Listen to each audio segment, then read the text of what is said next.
तर शिरूरला अशोक पवारांचा पराभव होऊ शकतो, तू निवडून कसा येतो असे अजितदादांनी दिले आहे चॅलेंज।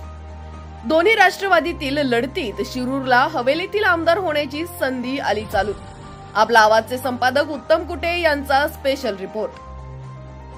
शिरूर हवेली विधानसभा मतदारसंघात यावेळी दोन्ही राष्ट्रवादीतच थेट लढत होत असून तेथे दोन्ही पवारांची अजित पवार आणि शरद पवार यांची प्रतिष्ठा पणास लागली आहे। त्यात अजितदादांनी आघाडीचे शरद पवार गटाचे उमेदवार विद्यमान आमदार अशोक पवार यांना तू कसा निवडून येतो ते पाहतो असं चॅलेंज दिलंय। त्यामुळे तेथे पवारांचा पराभव पवारच करणार का अशी चर्चा रंगली आहे। शिरूर आणि हवेली तालुक्यात विभागलेल्या शिरूर हवेली मतदारसंघाचे आतापर्यंतचे सर्व आमदार हे शिरूर तालुक्यातीलच झालेले आहेत। मग ते पाचरणे असोत की पवार, आलटून पालटून तेच आमदार राहिलेत। यावेळी पहिल्यांदाच हवेली तालुक्यातील वाघोलीचे ज्ञानेश्वर उर्फ माऊली उर्फ आबा कटके या युतीच्या अजित पवार राष्ट्रवादी उमेदवाराला आमदार व्हायची संधी चालून आली आहे। पुढील पंचवार्षिकला म्हणजे 2029ला पुन्हा विधानसभा मतदारसंघाची पुनर्रचना होणार आहे। त्यामुळे ही शेवटची संधी समजून हवेलीकरांनी ठरवले की आपल्या तालुक्यातीलच आमदार करायचा, तर अशोक पवारांचा पराभव होऊ शकतो।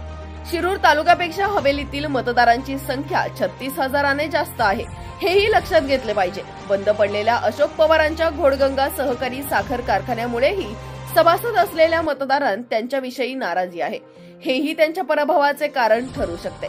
तर यावेळी नव्या चेहऱ्याला संधी देण्याचे मतदारांनी ठरवले तर शिंदे शिवसेनेचे जिल्हाप्रमुख राहिलेले कटके हे चांगला पर्याय ठरू शकतात।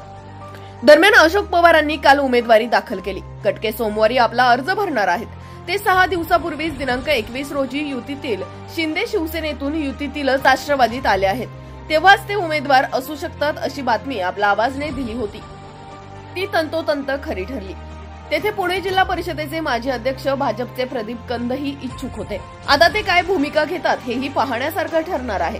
या मतदारसंघाचा समावेश असलेल्या शिरूरमध्ये लोकसभेला डॉक्टर अमोल कोल्हे यांच्या विरुद्ध तगडा उमेदवार युतीकडे नव्हता, म्हणून अजितदादांनी शिंदे शिवसेनेचे उपनेते आणि माजी खासदार शिवाजीराव आढळराव पाटील यांना आयात करून उमेदवारी दिली, पण त्यांचा हा प्रयोग फसला। आढळरावांचा पराभव झाला। तसेच उमेदवार कटके आयात करण्याचा त्यांचा प्रयोग विधानसभेला आता यशस्वी होणार का, यावर आपले काय मत आहे? शिरूर हवेलीतील प्रतिष्ठेच्या लढाईत पवार साहेबांचा की अजितदादांचा विजय होणार, यावर आपल्याला काय वाटतं हे तुम्ही आम्हाला कमेंट करून कळवा।